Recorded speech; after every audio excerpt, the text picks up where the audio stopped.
जय हिंद जय महाराष्ट्र विद्यार्थी मित्रांनो, कसे आहात? आपला जो आजचा प्रश्न दिलाय तो वरील स्क्रीनवर दिसतोय विद्यार्थी मित्रांनो. तर बघा, हा प्रश्न कधी सोडवायचा असेल तर आपण 2-3 पद्धतीमध्ये सोडवू शकतो. तर बघा, आता हा प्रश्न सोडवायचा असेल तर प्रश्नामध्ये बघा काय दिलंय विद्यार्थी मित्रांनो. तर चला प्रश्न लिहून घेऊ. प्रश्नामध्ये काय दिलंय आपल्याला? ए आणि बी दोघे मिळून बरोबर काम किती दिवसात करताय? 16 दिवसात करताय बरोबर.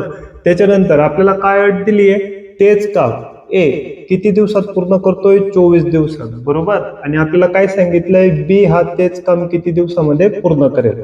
तर असा प्रश्न दिला असेल विद्यार्थी मित्रांनो, काय करायचं तर बघा, ए आणि बी दोघांचं काम किती आहे? 16 बरोबर. तो 16 लिहून घेतला आणि त्या दोघांपैकी एकाचं काम किती दिलंय आपल्याला? 24 दिलंय, म्हणून प्रमाणात लिहून घेतलं. म्हणजे ए यास किती लिहून घेतलं? 24 लिहून घेतलं बरोबर.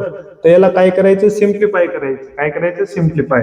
आता या दोघांचा सर्वात मोठा मसावी बघायचा, तो म्हणजे किती येईल? 8 येईल. किती येईल? 8. कारण की 8च्या टेबलमध्ये दोघं संख्या येतात.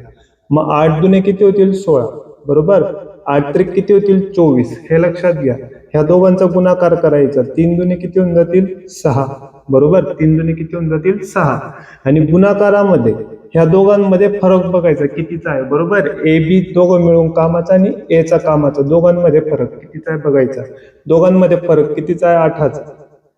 8 से किती होऊन जातील? 48.